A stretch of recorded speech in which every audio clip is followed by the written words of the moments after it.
Hi students, जैसा कि आपको पता है वीएसआई जो स्टूडेंट्स की डिफरेंट प्रॉब्लम्स को सॉल्व करने के लिए कमिटेड है और उसी सीरीज में हम जो एमसीक्यू बुकलेट है इंटर और फाइनल की, जो आरटीपी एमटीपी जो इंटर और फाइनल के हैं, साथ में वीएसआई के मॉक टेस्ट पेपर्स और भी बहुत सारे जो स्टूडेंट्स के लिए यूजफुल मटेरियल है, प्रॉब्लम सॉल्यूशन है, उसकी हम सपोर्ट सिस्टम प्रोवाइड करते हैं।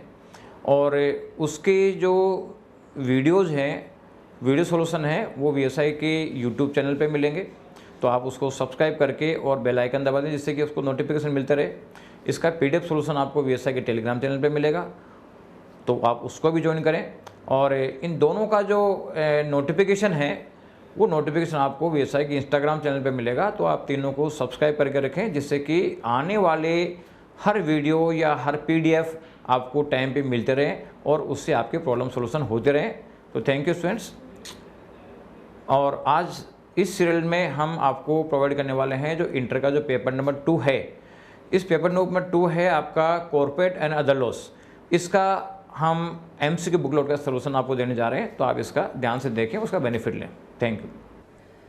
हेलो स्टूडेंट्स, देखो लास्ट क्लास में हमने इंटर की जो अपना पेपर 2 है कॉर्पोरेट एंड अदर लॉस, उसकी 6 केस स्टडी सिनेरियोज कर लिए थे। उसमें मैंने आपको एक पैटर्न बताया था कि पहले डेटा को हम नोट डाउन कर लेते हैं, फिर कहते हैं उसका क्वेश्चंस करते हैं। अब मैं आपको एक और पैटर्न से आज कराऊंगा। मैंने आज डेटा को पहले से नोट डाउन नहीं किया, मैं डेटा आपके सामने ही कहते हैं इसमें नोट डाउन करूंगा, ठीक है। कुछ को अपन सीधा ही कहते हैं इसमें बिना डेटा को नोट डाउन किए हुए भी सॉल्व करने की कोशिश करेंगे। वो केस स्टडी के ऊपर कहते हैं इसमें डिपेंड करता है कैसे आई है। पर मुझे सबसे अच्छा जो पैटर्न लगा था वो डेटा को अलग से नोट कर लो, क्योंकि उसमें टाइम अपना क्या होता है, सेव होता है। तो अब 6 केस स्टडीज कल हम कर चुके हैं। नेक्स्ट लेते हैं, देखो 7th वाली केस स्टडी। 7th वाली केस स्टडी आईसीआई के जो एमसीक्यू सिनेरियोज दे रखे हैं ये, इसमें पेज नंबर 60 पर है। तो हम आईसीआई के पेज नंबर 60 के ऊपर चल रहे हैं। तो देखो 7th वाली केस स्टडी क्या कह रही है, फैक्ट्स। क्योंकि मैं फैक्ट्स के साथ ही आपको उसका डेटा मेनली समझाते हुए चलूंगा ताकि क्वेश्चंस फटाफट हो जाएं। मिस्टर एनके, क्योंकि ध्यान रखना केस स्टडी में जहां फालतू की स्टोरी आ रही है ना उसमें दिमाग ही मत लगाना। एनके डायरेक्टर है किसका, देखो 2 कंपनीज का, MEL और REL, और ये दोनों की दोनों कौन सी कंपनी है, अनलिस्टेड। तो ऑब्वियस सी बात है, इस पे तो कोई क्वेश्चन बनेगा नहीं। अब MEL ने क्या किया, अंडरटेक्स न्यू प्रोजेक्ट जिसका डेडलाइन ऑफ कंप्लीशन है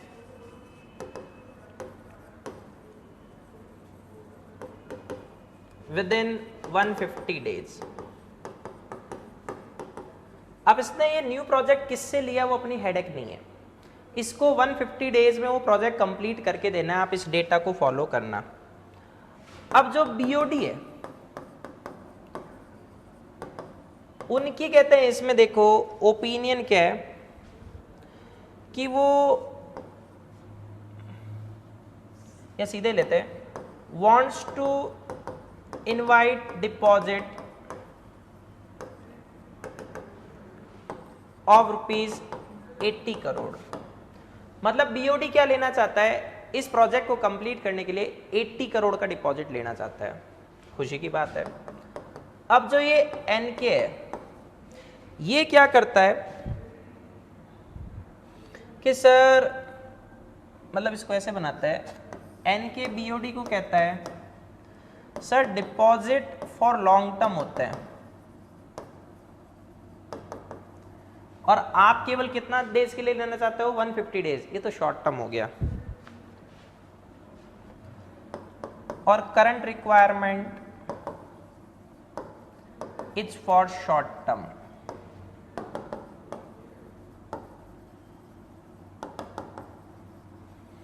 ये बात एमको बीओडी को बताता है, लेकिन बीओडी कहता है, बीओडी स्टिल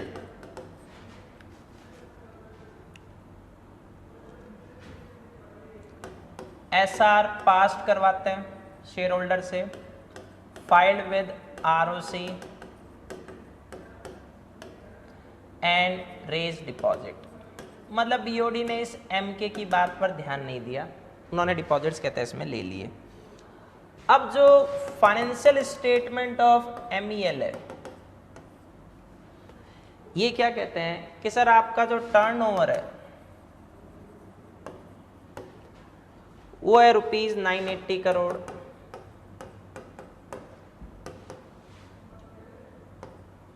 फिर जो पेड अप कैपिटल है, देखो हमेशा केस स्टडी के फैक्ट्स पढ़ने के टाइम पर टाइम लगेगा, और मैंने आपसे क्या कहा था, जितने मार्क्स की केस स्टडी रहती है उसके डबल मिनट्स में उसको सॉल्व करना है, सही है। इसकी पेड अप कैपिटल है ₹410 करोड़, इसके पास फ्री रिजर्व्स हैं ₹240 करोड़,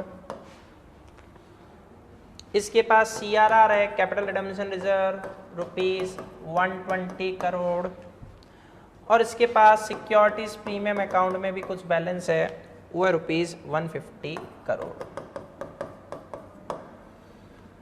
मतलब इस डेटा का कनेक्शन क्या है कि ये जो कहते हैं इसमें कंपनी है वो एक नए प्रोजेक्ट को अंडरटेक करती है। अब उस प्रोजेक्ट को कंटिन्यू करने के लिए फाइनेंस की रिक्वायरमेंट है, तो BOD क्या करना चाहता है, उस प्रोजेक्ट को कंप्लीट करने के लिए 80 करोड़ जो चाहिए वो डिपॉजिट्स के नाम पर लेना चाहता है, किससे, पब्लिक से, ठीक है। NK कहता है कि सर डिपॉजिट्स हमेशा लॉन्ग टर्म के लिए ले जाते हैं तो आप ले ही नहीं सकते। तो इसमें देखो क्वेश्चन क्या बना, what is the time period for receiving deposits, minimum 6 months, maximum 36 months.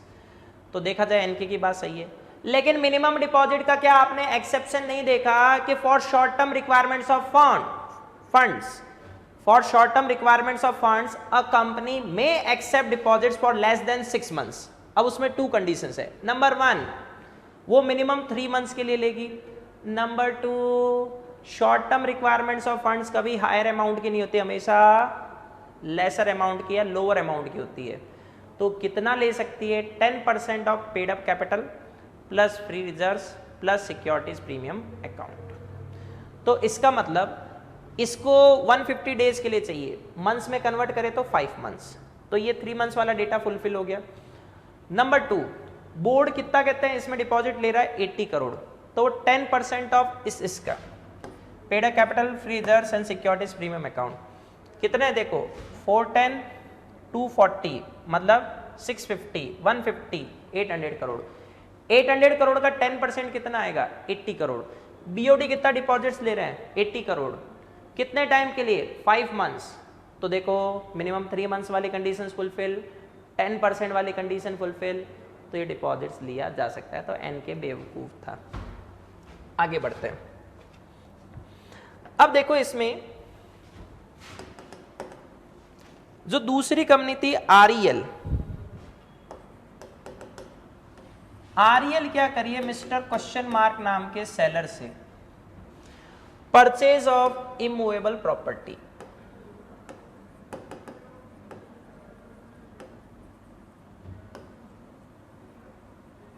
कर रही है, जिसका रजिस्ट्रेशन करवाती है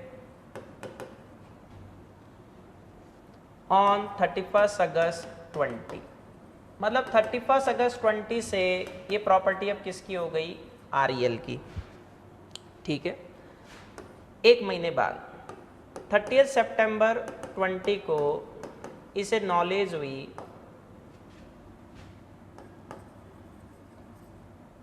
नॉलेज कैसे हुई कि सच property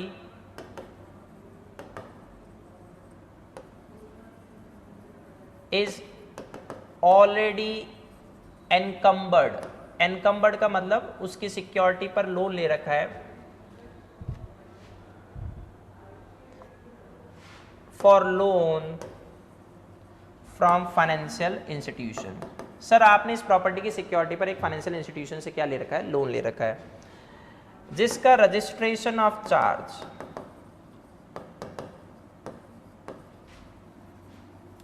in favour of financial institution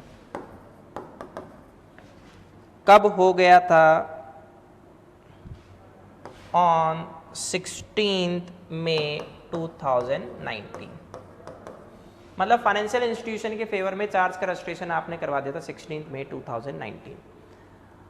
अब देखो ये कहती है आरईएल इस सेलर को कि सर आपने तो हमें बेवकूफ़ बना दिया, आपने इस प्रॉपर्टी की सिक्योरिटी पर पहले से लोन ले रखा है तो आपने हमें बताया क्यों नहीं। अब आपको पहुंचना है किसमें, चैप्टर 6 सेक्शन 80। सेक्शन 80 क्या कहता है, deemed notice of registration of charge. जिस दिन किसी चार्ज का रजिस्ट्रेशन करवाया जाता है उसी दिन से उसकी नॉलेज किसको मान ली जाती है, उन सब पर्सन्स को जो उस प्रॉपर्टी को एक्वायर करना चाहते हैं। तो इसका मतलब इस 16 में 19 से डीम्ड नोटिस टू किसको, आरईएल। मान लिया जाएगा कि आरईएल को पहले से इसके बारे में पता था, जबकि इसको तो बेचारे को पता ही नहीं था। ये होता है deemed notice of registration of charge. अब देखो नेक्स्ट, आरईएल देखो क्या करना चाहती है, अपनी 21st एजीएम इसने बुलाई थी, called its 21st AGM on 30th May 2019। कोई बात नहीं। अब इसकी जो प्रपोज्ड 22 एजीएम है,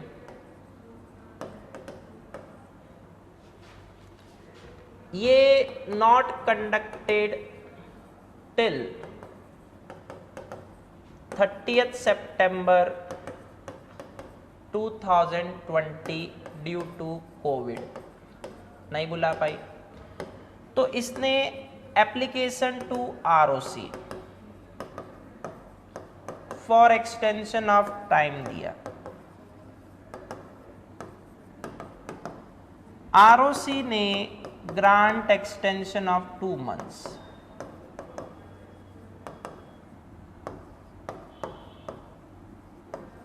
तो इसने कॉलिंग ऑफ 22 एजीएम कब किया, ऑन 9 नवंबर 2020। लास्ट रीजन और या डेटा समझ लो, उसके बाद अपन सीधे क्वेश्चंस पे आ जाएंगे। देखो नॉर्मली एजीएम कब तक बुलाने देनी चाहिए, एंड ऑफ फाइनेंशियल ईयर से विद इन 6 months। तो अगर अपन एक डेटा पर जाएं तो 30 सितंबर तक एजीएम बुला लेनी चाहिए। आरओसी सब्सिक्वेंट एजीएम, फर्स्ट का तो टाइम एक्सटेंड नहीं कर सकता, सब्सिक्वेंट एजीएम का टाइम कितना एक्सटेंड कर सकता है, 3 months मैक्सिमम। यहां तक तो आपको लगेगा बिल्कुल सही हुआ है, पर इसमें एक रूलिंग और है, maximum gap between 2 AGM shall not exceed 15 months in any cases whether ROC give extension or not। मतलब ROC का एक्सटेंशन मिलाकर भी 2 एजीएम के बीच में 15 मंथ से ज्यादा का गैप नहीं हो सकता। आप चेक कर लो, 30th May 19 से 9 नवंबर 20, ये मोर देन 15 मंथ्स हो गया। तो इसका मतलब ये एजीएम प्रॉपरली हेल्ड नहीं की गई है। ठीक है, अब आ जाओ फटाफट क्वेश्चंस पे। डेटा आपको अच्छी तरह से समझना ही होगा, क्योंकि ना तो उसमें मेरे पास चॉइस है ना आपके पास, इसीलिए तो उसने क्या किया है, देखो 3-4 टॉपिक मिला दिए, चैप्टर 5 का दे दिया, 6 का दे दिया, 7 का भी दे दिया। 3 चैप्टर की कंबाइंड केस स्टडी है। तभी तो ज़्यादातर पर्सन्स या टीचर्स इसको करवाते नहीं, पर करनी चाहिए, क्योंकि देखो केस स्टडी कंपलसरी क्वेश्चन में आनी तय है। अब 8 to 10 मार्क्स मैं तो नहीं मानता छोड़ने चाहिए, करने चाहिए। अरे एमसीक्यू में 30 में से मिनिमम टारगेट 25 होना चाहिए, फिर देखो आपके कितने अच्छे नंबर आते हैं। चलो समझते हैं। With reference to convening 22 AGM of REL, which of the following statement is correct. ROC grant कर सकता है 3 months का एक्सटेंशन, देखा जाए तो सही है। REL has complied with legal requirements relating to holding of AGM, क्योंकि उसने एक्सटेंशन के पीरियड में बुला ली। फिर REL has failed to comply with the legal requirements because AGM must be held within 6 months from the end of financial year in all cases। मतलब ये तो कह रहा है एक्सटेंशन ही नहीं होना चाहिए, गलत है। REL has failed to comply with the legal provisions because the time gap between 21st and 22nd AGM is more than 17 months। Allowed कितना था, 15 months। तो ये आंसर डी हो गया। 7.2 लेते हैं। With reference to the duration of deposits, you are required to resolve the query या opinion of Dr. Kulshreshtha. मतलब जो अपन ने डिपॉजिट्स कहते हैं इसमें लिए हैं। MEL has to accept deposit for a minimum duration of 6 months. Normally देखा जाए तो यही होता है। MEL can accept the deposits for 5 months for the entire ₹80 crore. अब ये 80 करोड़ का मतलब देखा जाए तो आपको लगेगा सर 3 मंथ से तो रिक्वायरमेंट ऊपर ही है, क्योंकि 5 मंथ से 150 डेज। 80 करोड़ का क्या मतलब है? 80 करोड़ का सेंस ये था कि ये 10% of paid up share capital plus free reserves plus securities premium account जो अपन ने कैलकुलेट किया था उसको एक्सीड नहीं कर रहा। MEL can accept the deposits for 5 months but maximum up to ₹77 crore, sense ही नहीं है। 65 करोड़ सेंस ही नहीं है। तो देखो इसमें आंसर बी बनेगा। With reference to the encumbered nature of property purchased by REL from GDI, मतलब सेलर जो था, identified the date from which REL has the notice of charge against such property। किस दिन से माना जाएगा? जिस दिन उस चार्ज का रजिस्ट्रेशन करवाया गया था, और वो कौन से डेट से था? 16 मई 19। आप चेक कर लो, मैंने डेटा लिखा है, फिर से कर लेना, कोई इशू नहीं है। तो 16 मई 19 से ही मान लिया जाएगा जिस दिन उस चार्ज का रजिस्ट्रेशन हुआ एज पर section 80। With reference to sourcing of funds by acceptance of deposits apprise the eligibility of MEL जो वो ले रही है। MEL is eligible to accept deposit. MEL is not eligible to accept deposit because it is a listed public company. देखो deposit public से लेने में listed unlisted का कोई रोल नहीं है, पब्लिक कंपनी ले सकती है, ठीक है, जिसका नेटवर्थ कितनी हो 100 करोड़ और मोर, टर्नओवर कितना हो 500 करोड़ और मोर, दोनों में से कोई सी भी एक कंडीशन पूरी हो जाए। MEL is not eligible to accept deposit because it has a paid up share capital of less than 500 crore, sense ही नहीं है। MEL is not eligible to accept deposit because it has a turnover of less than 1000 crore. नहीं, गलत data आप कहते हैं use में ले रहे हो। इसमें जो वर्डिंग थी ना, देखो कहाँ गया डेटा, ये रहा। MEL का टर्नओवर कितना है? कहते हैं इसमें 980 करोड़। तो इसका मतलब इसने वो रिक्वायरमेंट को पूरा कर दिया तो डिपॉजिट्स ले सकती है। और नेटवर्थ आपको कंप्यूट करनी कहते हैं इसमें, देखो आनी चाहिए, हालांकि नेटवर्थ कंप्यूटेशन का अपना कोई पॉइंट कहते हैं इसमें है नहीं। तो MEL is eligible to accept deposit. और लास्ट क्या आ गया? चेयरमैन ने कहते हैं इसमें 22 AGM में of REL pick the right option. इसमें अपन ने एक और कोई चीज़ छोड़ दी है क्या? मतलब एक पैरा और है थ्योरी का। अरे हाँ, ये तो लिखना ही रह गया। चलो इसको नोट डाउन करता हूँ, इसमें नाम ले लेते हैं। Chairman of BOD was not present, तो मिस्टर मेंबर ने वेणुगोपाल, जिसके फेवर में ज़्यादा वोट है, वेणुगोपाल, आनंद और डॉक्टर कुलश्रेष्ठ। इसको और ख़त्म कर देते हैं। ये कौन सा डेटा नंबर आ जाएगा? Data number 6। 22 AGM of MEL है ना इसका नाम, REL।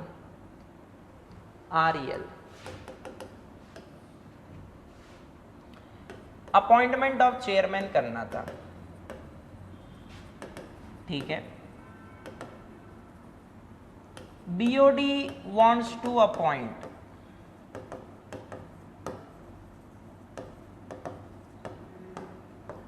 डॉक्टर कुलश्रेष्ठ, डॉक्टर के कर देते हैं।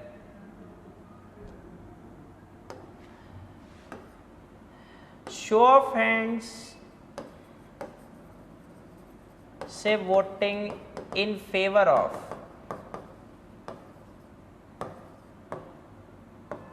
मिस्टर आनंद जो मेंबर है कंपनी का, और majority share holders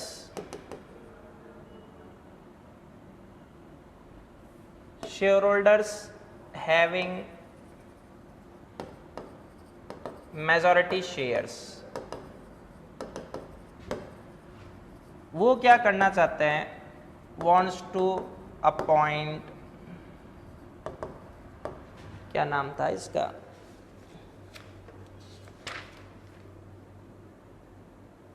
mister VG Venugopal.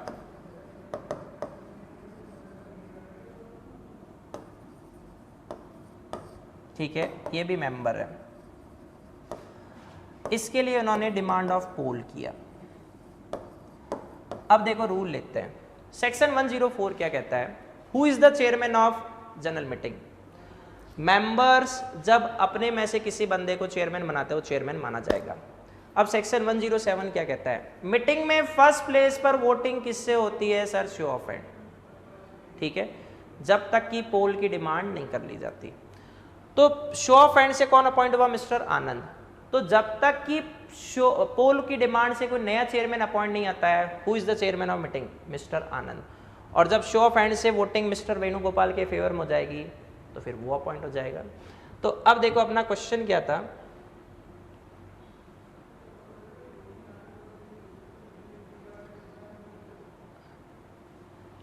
To AGM में कौन कहते हैं इसमें चेयरमैन बनेगा? Doctor Kulshreshtha will be the chairperson, गलत, ये तो बीओडी का बंदा है। Mister Anand will be the chairman of the meeting until conclusion because he is elected through a show of hands, गलत है। Mister Anand will be the chairman of the meeting but only until some other person is elected as chairman as a result of a poll, ये सही है। Mister Venugopal will be the chairman of the meeting because he is favoured by members, देखो directly नहीं, जब तक show of hand का कहते हैं इसमें चेयरमैन है और जब तक पोल से नया चेयरमैन नहीं आ जाता तब तक शो ऑफ हैंड वाला बंदा ही क्या माना जाएगा? चेयरमैन। तो देखो आंसर क्या हो गया? सी, 7.5 सी। अब देखो एक और पैटर्न से आपको करवाता हूँ, जैसे पहले से मैं नोट डाउन कर दिया, उसमें टाइम कम लगा, इस वाले में आपको लगेगा सर टाइम थोड़ा कहते हैं इसमें ज़्यादा लग गया, मैं देखो डेटा भी एक्सप्लेन कर रहा हूँ तो भी नियर अबाउट 20 मिनट्स के आसपास हो गई, 5, 10 का 20। अगर मैं डेटा एक्सप्लेन नहीं कर रहा होता तो मुझे टाइम कम लगता, ये आप भी जानते हो। तो वो आप जब एग्जाम में सारा डेटा पढ़ के जाओगे तो आपको भी कम लगेगा। नेक्स्ट लेते हैं 8। चलो इसको अपन सीधा सॉल्व करते हैं। इसमें अपन हाईलाइटर वाले पैटर्न को यूज़ करते हैं। आप एग्जाम में हाईलाइटर तो ले नहीं सकते, black ball pen and black pencil use में लोगे तो आप ब्लैक पेंसिल से केवल काम का डेटा अंडरलाइन करना जैसे मैं करने वाला हूँ और उसको दिमाग में फीड करना। जो आपको पैटर्न अच्छा लगे, मैं देखो अलग अलग पैटर्न से सॉल्व करा रहा हूँ, उसको फॉलो कर लेना। Mister Nitin Balwani is a finance professional and one of the promoters of Sindh chemicals private limited SCPL and director at prism telecommunication limited. तो मतलब देखो काम का डेटा क्या बना, इसमें ध्यान रखना इस डिजिटल स्क्रीन के एक डीमेरिट है, ये जैसे मैं इसको आगे टर्न करूंगा ये रिमूव हो जाएंगे, तो आप जैसे मैं अंडरलाइन करता हूँ वैसे करते चलना।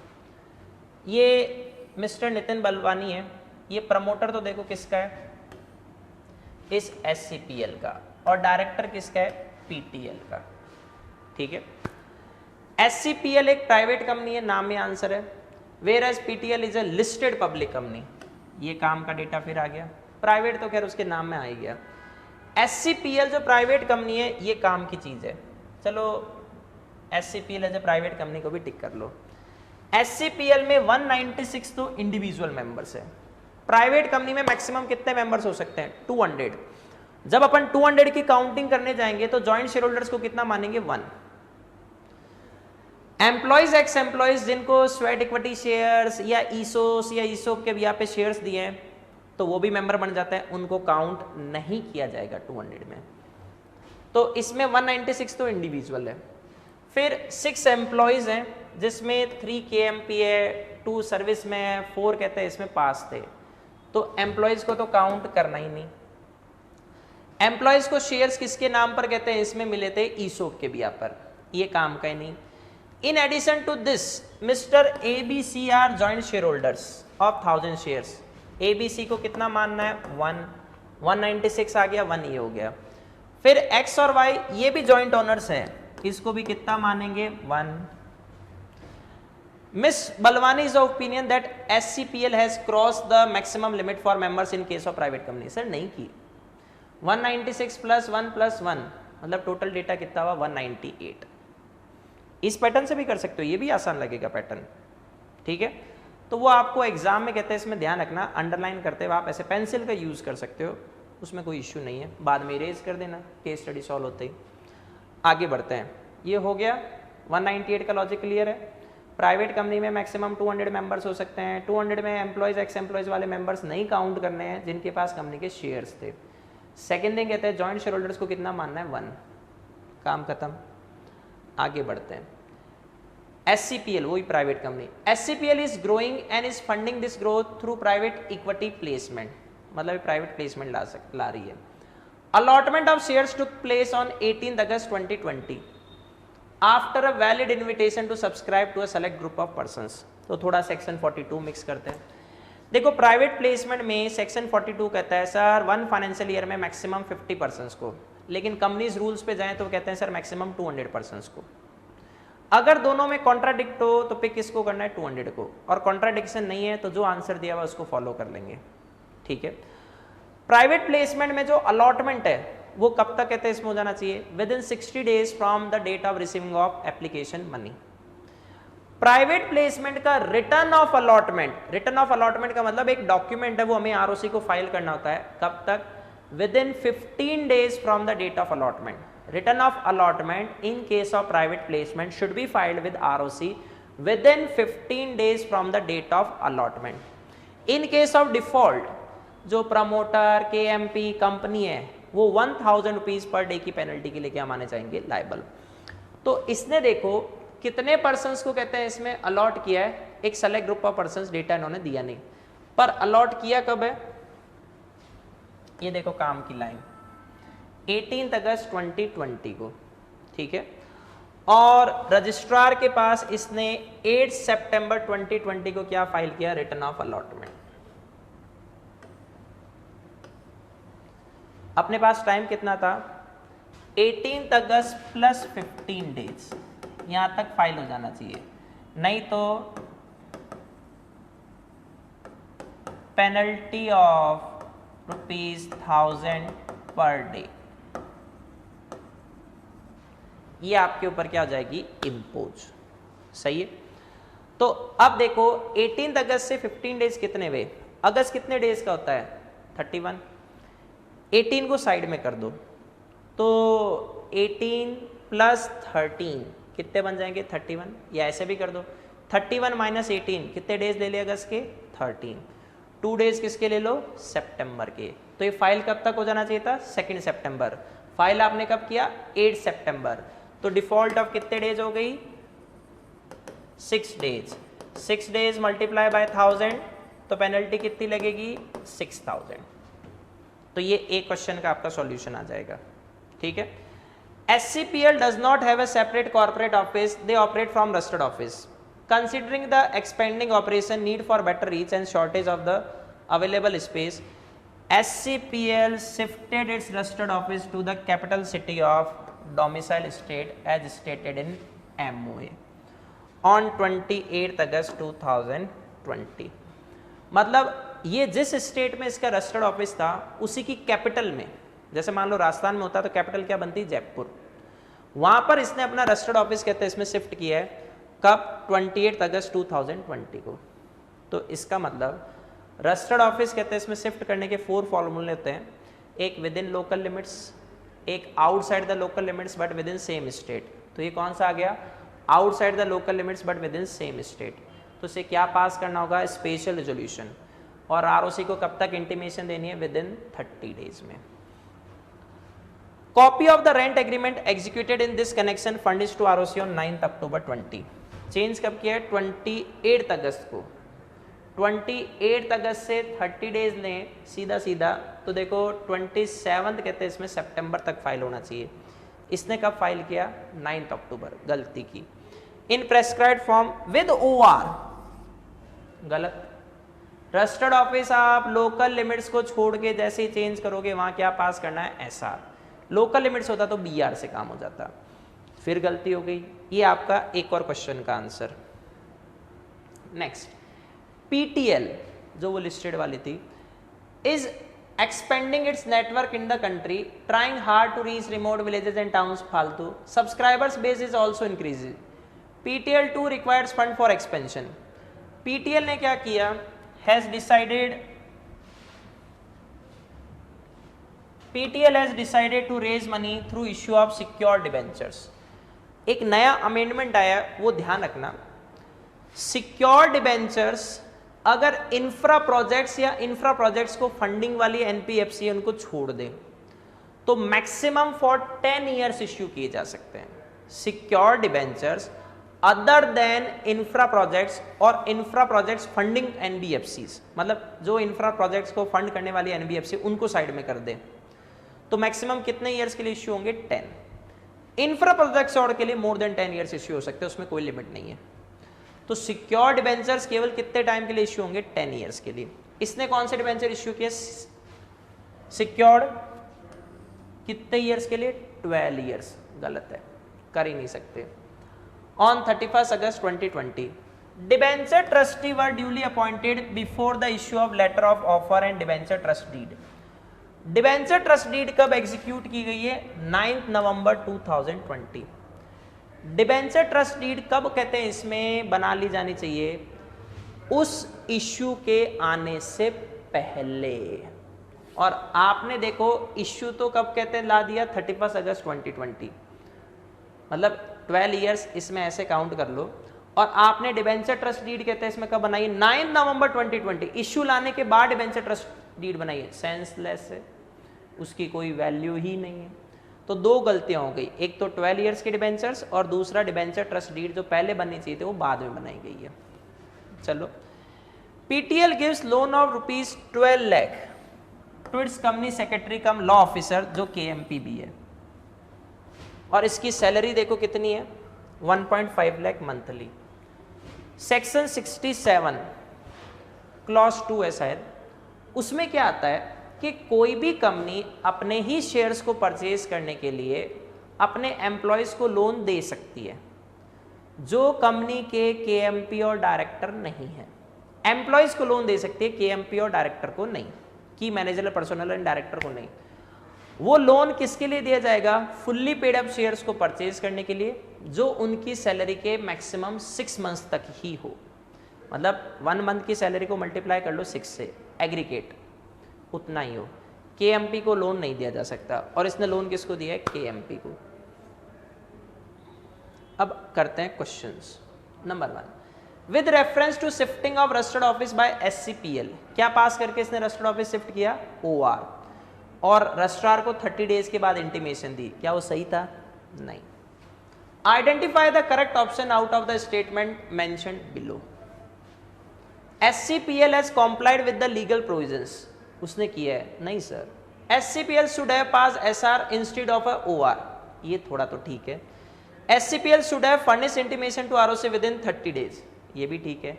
अब अगर डी आंसर होता बोथ बी एंड सी तो वो बनता SCPL should have passed SR instead of OR and should have intimated the same to ROC within 30 days, तो आंसर क्या बना? डी। सही है। Second, with reference to the legal validity of issue of secure debentures by PTL, PTL का हमने data भी क्या किया था?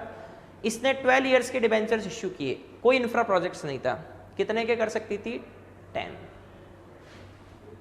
Identify the correct statement, PTL ने कॉम्प्लाइड किया, गलत है। PTL has failed to comply with the law because the redemption period of the debenture is 12 years and the debenture trust deed is executed on 9 November 20। सही है, debenture trust deed पहले होनी चाहिए थी, 12 years गलत डेटा है। PTL has failed to comply with the law because the, अब इसने तोड़ दिया, दो गलतियां की है, ये एक एक सेपरेट है, तो आंसर क्या बनेगा? बी। रीजन साथ में नोट करते चलना, अगर नोट करने रह गए, मैं बोल रहा हूं रीजन भी साथ में, तो आप उसको वापस वीडियो को देखकर कर लेना, पर रीजन जरूर नोट करना, आपको बाद में याद रह जाएगा कि 10 ईयर्स और वो बिफोर कहते हैं issue of prospectus for debentures या offer for debenture, debenture trust deed बनना चाहिए था। Next, examine the legality of granting a loan to company secretary, sir नहीं दे सकते, वैलिड, गलत, invalid, because a loan is granted by the company to its KMP to acquire its own shares. देखो मेरे according answer ये होना चाहिए, पर आईसी ने आंसर इसमें दिया D. Invalid because the amount of loan granted is more than the amount equal to 6 month salary. 6 months की सैलरी का नंबर कब आता है? जब एम्प्लॉय की बात चल रही हो, ये तो केएमपी है तो 6 मंथ्स क्यों ला रहे हैं? Invalid because a loan has been granted by the company to its KMP and the to for an amount exceeding 6 months. IC ने आंसर डी दिया है, हम आईसी को ब्लाइंडली फॉलो करते हैं, मेरे अकॉर्डिंग आंसर बी होना चाहिए था। देखो फाइनल में तो देखो उन्होंने कॉरिजेंडम करके कहते हैं इसमें जो अपनी गलतियां वो सुधारी है, मे बी इसमें भी कॉरिजेंडम अगर आ गया तो इसका आंसर बी आना चाहिए। एक और गलती भी बताऊंगा आईसी की, अब देखो वो आईसी जो चाहती है वो करती रहती है, उसकी समस्या है। With reference to the requirement related to the maximum number of members in case of a private company. अब आपको बताना है कि कितने कहते हैं इसमें मेंबर्स थे। हमने कैलकुलेट किए थे 196 इंडिविजुअल, ABCD जॉइंट कहते हैं ओनर्स को एक माना, मतलब 197, X एंड Y फिर जॉइंट थे उसको एक माना 198, एम्प्लॉयज़ को काउंट नहीं किया। तो देखो 198 सही है, जॉइंट ओनर्स को अपन 1 मानेंगे और एम्प्लॉयमेंट वालों को काउंट नहीं करेंगे। ये बिल्कुल सही आंसर है। 201 गलत, 201 गलत, 202 गलत, सिंपल गलत। कौन सा है कौन सा नहीं है ये आपको आना चाहिए। Evaluate the legal validity of the return of allotment filed by SCPL in respect of private placement। देखो वो प्राइवेट प्लेसमेंट कब लाई थी? 18 अगस्त को। उसने उसका डेटा कब फाइल किया था? 8 सितंबर को। फाइल कब तक हो जाना चाहिए था? 15 डेज, मतलब 2 सितंबर। तो डिफॉल्ट कितने डेज की थी? 6 डेज। डिफॉल्ट, नो डिफॉल्ट, एक और कौन सा? No default. तो नो डिफॉल्ट को तो साइड में पटक दो बच्चे। डिफॉल्ट है, रिटर्न सेकंड कहते हैं, इसमें सितंबर तक फाइल होना चाहिए। पेनल्टी कितनी लगेगी? 6000, मतलब 1000 पर डे। फिर डिफॉल्ट है, कंपनी को कहते हैं इसे पेनल्टी कितनी पे करनी होगी? 12000, वो 2000 से ले रहा है। इसमें आप चेक कर लेना, वो 1000 रुपीज़ पर डे ही होती है। ये सॉल्व। तो अब देखो ये आपको लगेगा कि सर ये थोड़ी सी कम टाइम में सॉल्व हो गई, तो जो मैंने बोर्ड पे लिखा है नहीं तो कम टाइम में सॉल्व होनी है। पर इसमें समस्या क्या आएगी?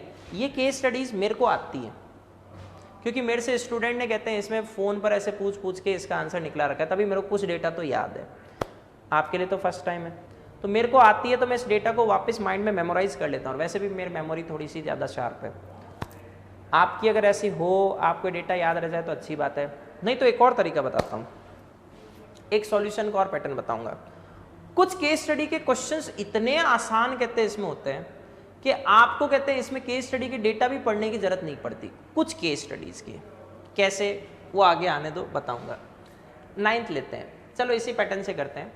मैंने आपको पैटर्न क्या समझा दिया कि आप फैक्ट्स को अलग से नोट डाउन कर लेना, तो मैं अंडरलाइन कर ही रहा हूँ, तो वो आप चाहो तो इसको लिख लेना। थोड़ा सा इसे और ऊपर कर देते हैं। Mister IG Gulati is a renowned research scholar in the field of agriculture science. ये देखो फालतू की बकवास है। Mister Gulati possesses diverse experience in latest techniques, ये भी फालतू की बकवास है। He joined the board of national fertilizers limited and Doon agro products limited as an expert, और लास्ट में क्या बन गया? डायरेक्टर। तो अपना काम का डेटा क्या बना? मिस्टर आईजी गुलाटी इस DAPL और NFL का क्या है? डायरेक्टर। बस इतना ही अंडरलाइन करना, इससे ज्यादा दिमाग मत लगाना। अननेसेसरी अंडरलाइन कर दोगे तो बकवास है, फालतू का टाइम वेस्ट करेगी। The share capital of NFL is divided into different class of shares. NFL wants to entrust varied rights to the shares of a particular class, मतलब सेक्शन 48 आ गया, variation in shareholders right. For this purpose they took consent in writing for 3/4 of the members holder of issued shares of that class, लेकिन उन्होंने SR पास नहीं किया। तो section 48 का data समझ दो। सेक्शन 48 कहता है if a company wants to vary the rights of a share holder of a particular class, issued share है वहां पर, then it should take either written consent of 3/4 of issued shares of that class और by passing SR। 3/4 या SR दोनों में से एक चाहिए, तो इसने 3/4 की ले ली, SR की जरूरत ही नहीं है, तो कोई दिक्कत नहीं है। Although terms of issue of shares of that class not prohibited the variation, मतलब जब शेयर्स इश्यू किया, प्रोस्पेक्टस और लाया, उसमें कोई वेरिएशन नहीं था कि सर बाद में चेंज नहीं होगा, मतलब चेंज कर सकते हैं। और MOA AOA साइलेंट है तो चेंज हो सकता है, तो इसने जो चेंज किया वो सही है। आगे बढ़ते हैं। मिस्टर गुलाटी, वही IG गुलाटी, इसने incorporated OPC which helps farmer, से अपने काम का नहीं है। Mister Porwal who was appointed as nominee, मतलब इसने OPC बनाई तो ये तो इसका मेंबर हो गया, और पोरवाल कौन हो गया? कहते हैं इसमें यहाँ पर nominee. Decided to permanently settle down with his son in USA। Nominee permanently कहाँ जा रहा है? USA, तो मतलब वो रेजिडेंट इन इंडिया की कंडीशंस फुलफिल नहीं कर पाएगा। Hence, prior to leaving for the US, he wishes to withdraw his consent, लेनी भी चाहिए। आगे बढ़ते हैं। एनएफएल, इसके पास डीएफएल के कितने परसेंट शेयर्स हैं? 54%।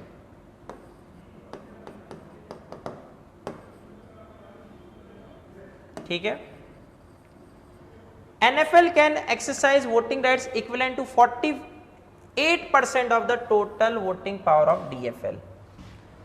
ध्यान रखना, सब्सिडरी कंपनी वाले पोर्शन में अब चेंज हो गया। चेंज क्या आ गया? पहले जो पेड अप कैपिटल वर्थ था उसकी जगह क्या आ गया? Total voting power.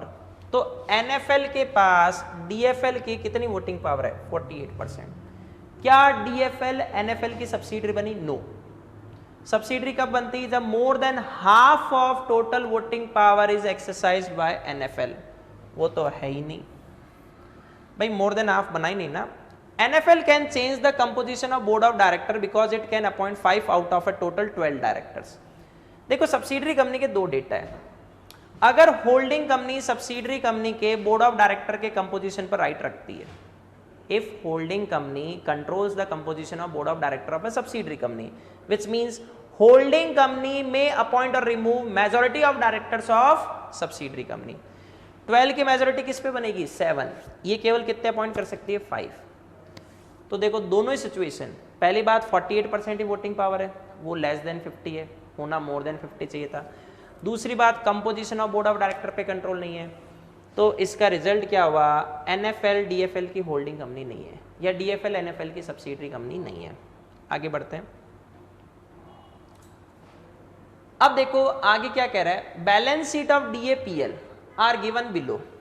इसने बताया कि सर, और ये तो बहुत ही खतरनाक चीज आएगी, आपकी वॉट लगा सकती है। ध्यान से समझना, क्योंकि अगर डेटा नहीं आए ना, वॉट लग जाएगी। इसकी पेड अप कैपिटल कितनी है? 300 करोड़, और इसके पास टोटल शेयर्स कितने हैं? 30 करोड़। ये बायबैक का क्वेश्चन है। रिजर्व्स एंड सरप्लस कितने हैं? 350 करोड़, सारे फ्री रिजर्व्स हैं। और सिक्योर डिबेंचर्स कितने हैं? 1000 करोड़। चलो, current market price of shares कितनी है? 20। बायबैक प्राइस ये सोच रहे हैं 2022 पर कर लेते हैं। कंपनी क्या करना चाहती है? 3 करोड़ शेयर्स का बायबैक करना चाहती है। Apart from secure debentures, unsecured debts भी कितना है? 200 करोड़। टोटल डेब्ट्स कितना हो गया? 1200 crore. Since the price of ₹2122 is not accepted to many members, तो मेंबर्स ने कहते हैं नहीं सर, इतना सस्ता नहीं, हम तो SR पास नहीं करेंगे। तो BOD ने क्या किया? बोर्ड रेजोल्यूशन पास कर लिया टू अफेक्ट द बायबैक। पहले इतने में डेटा समझो, फिर आगे बढ़ते हैं। देखो, बायबैक के लिए एक फाइनेंशियल ईयर की लिमिट कितनी है? अगर आप बोर्ड रेजोल्यूशन के रूट से बायबैक करना चाहते हो तो maximum 10% of paid up capital and free reserves का बायबैक कर सकते हो, और अगर SR के रूट से बायबैक कर रहे हो तो maximum 25% of paid up capital and free reserves का बायबैक हो सकता है। BR के रूट से 10% of paid up capital and free reserves, मतलब इन दोनों का,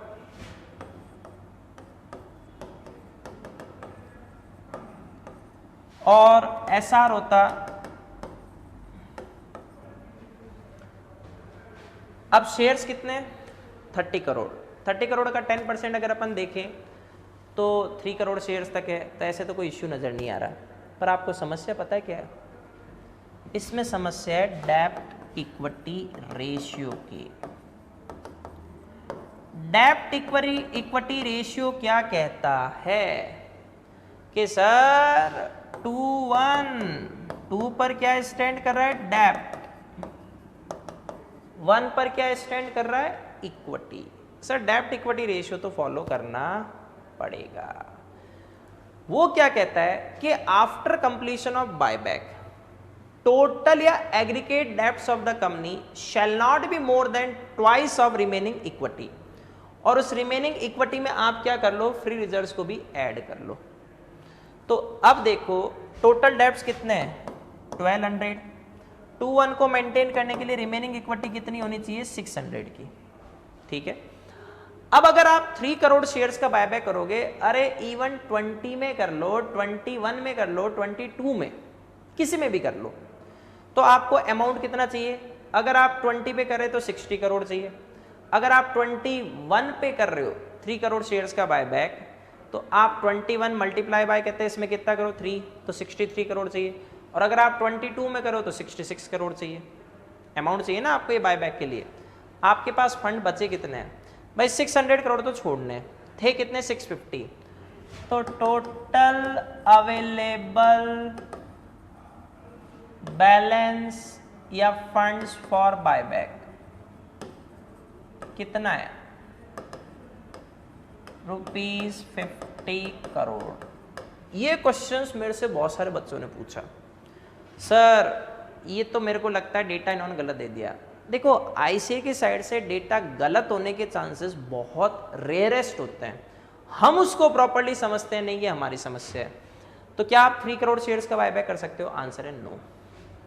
चलो, तो इन्होंने बोर्ड रेजोल्यूशन पास किया, बायबैक को इनिशिएट किया गया था 18 अगस्त 20 को और कंप्लीट हुआ 9 सितंबर 20। अब इसमें एक और रूल मिक्स करते हैं।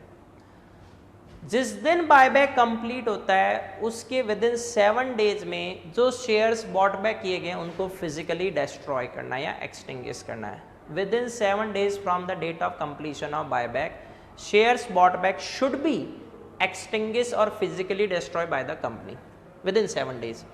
तो 9 सितंबर प्लस 7 डेज लें तो आंसर क्या आया? 16 सितंबर 20। यहां तक उन शेयर्स को कहते हैं फिजिकली डिस्ट्रॉय कर देना चाहिए। ठीक है, तो मैं ना रूल साथ में बोलता चल रहा हूं, आप मैं बार बार कह रहा हूं उसको ध्यान रखना। अगर आप उसको ध्यान कहते हैं इसमें नहीं रखोगे तो फिर बाद में आपकी प्रॉब्लम्स आनी तय है, फंस जाओगे।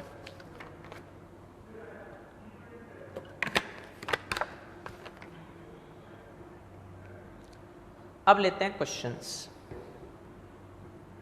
देखो क्वेश्चन क्या कह रहा है, with reference to buyback process initiated by DFL identified, क्या 3 करोड़ शेयर्स का बायबैक हो सकता है? आंसर है no.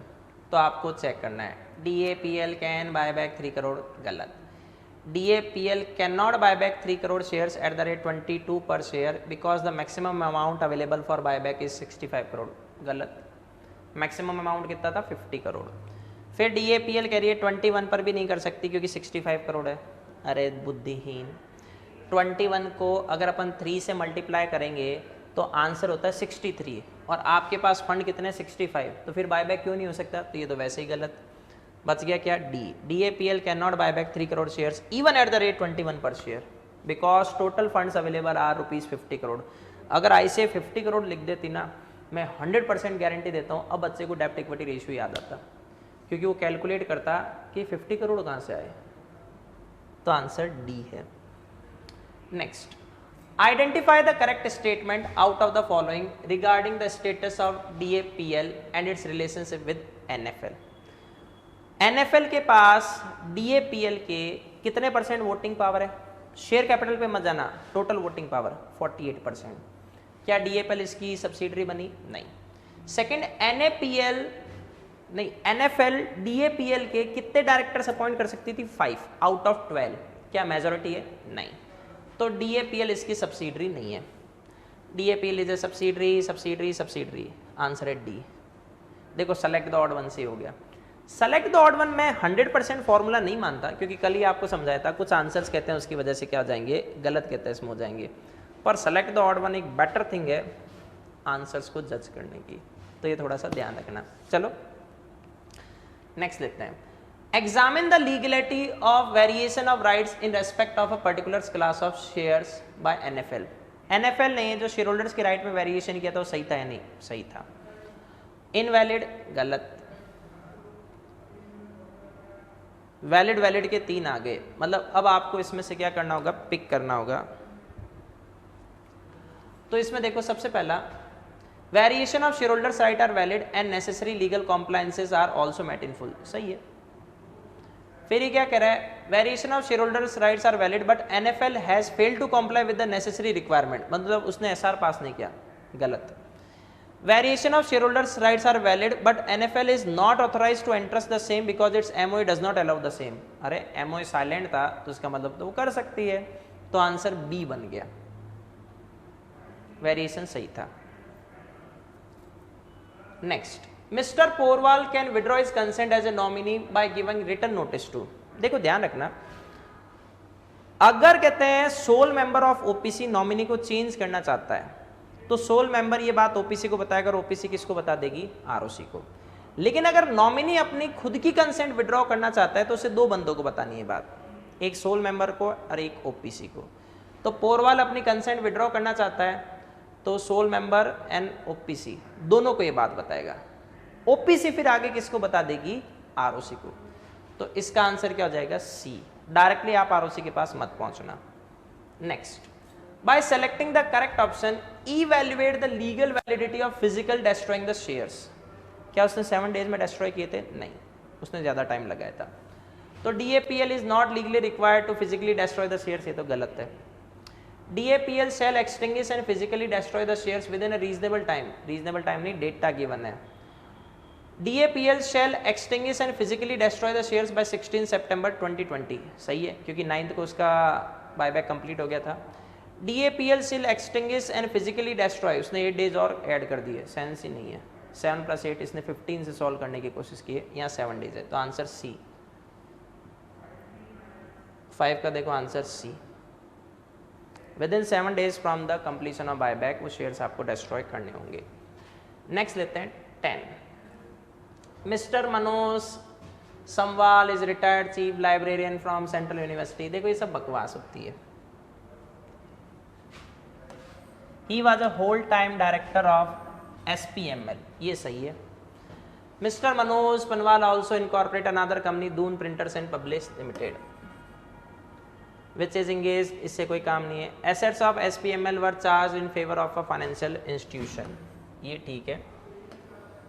Due to collateral of loan, due to default in repayment of the amount due financial institution has move to the court. The court appoint mister Rawat, मतलब इसने default की, court ने appoint कर दिया रावत को 10 नवंबर 2020 को एज अ रिसीवर।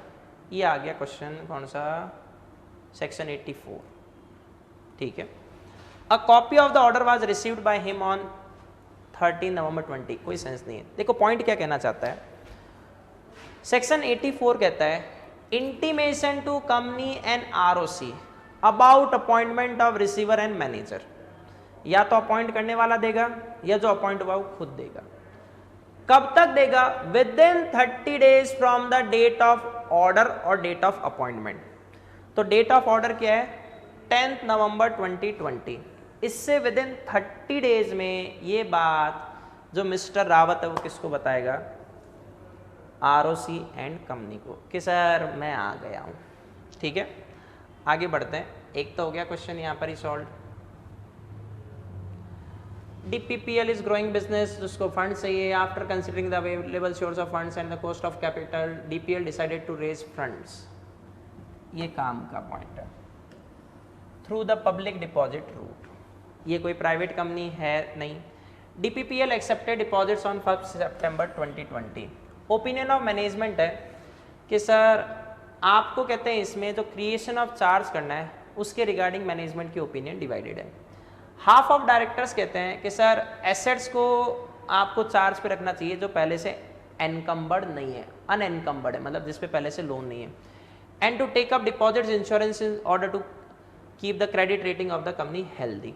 मतलब ये कह रहे हैं कि सर 50-50 अपन उसको कहते हैं इसमें रजिस्टर कर लेते हैं चार्ज के लिए, कुछ एसेट्स पे और कुछ डिपॉजिट इंश्योरेंस। ICA ने यहाँ बड़ी वाली गलती की है, ये पक्का कभी ना कभी इसको चेंज करेगी। डिपॉजिट इंश्योरेंस का जो कॉन्सेप्ट है वो अब खत्म हो चुका है। Section 73 clause 2 sub clause D, section 73 clause 2 sub clause D now omitted by government, जिसमें डिपॉजिट इंश्योरेंस का कॉन्सेप्ट था। मतलब देखो रूल क्या होता है, या तो डिपॉजिट्स 100% अनसिक्योर्ड होंगे या फिर डिपॉजिट्स 100% सिक्योर्ड होंगे। पार्शियल सिक्योर डिपॉजिट का कोई कॉन्सेप्ट नहीं होता है। मतलब आप डिपॉजिट्स कहते हैं इसमें लेने जा रहे हो, चाहो तो अनसिक्योर्ड ले लो, उसमें कोई दिक्कत नहीं है, लेकिन अगर सिक्योर्ड लेने जाओगे तो 100% सिक्योर्ड होंगे। 100% सिक्योर्ड कब बनेंगे, जब डिपॉजिट का अमाउंट और इंटरेस्ट का अमाउंट दोनों को ऐड कर लो और जो कोलेटरल एसेट्स है उससे ज्यादा नहीं है। तो कोलेटरल एसेट्स की वैल्यू किससे कम नहीं है, डिपॉजिट के अमाउंट और इंटरेस्ट के अमाउंट से, तो 100% सिक्योर्ड हो गया। इन्होंने अभी भी वो पुराना कॉन्सेप्ट कहते हैं यूज में लिया है, इन्होंने उस डिपॉजिट इंश्योरेंस को वैलिड माना है। अब अपन आईसीए को जस्टिफाई करें पर ये गलत है। During the employment mister Manoj promoted for the purpose of promoting customs and language of the, ये छोड़ो एक सेक्शन 8 कंपनी, ये काम का आ गया। मिस्टर मनोज ने एक सेक्शन 8 कंपनी बनाई अपने फ्रेंड के साथ, और वो नॉर्मली अपने आप को मैनेजमेंट एक्टिविटी से दूर रखता है, पर बाद में कोविड से बेरोजगार हो गया और अब मैनेजमेंट में आ गया। तो मिस्टर मनोज ने अपने फ्रेंड के साथ क्या बनाई, एक सेक्शन 8 कंपनी बना ले भाई, तेरी मर्जी है। अब देखो एनबीडी जो सेक्शन 8 कंपनी बनाई उसका रजिस्टर्ड ऑफिस कहां पर है, हरिद्वार।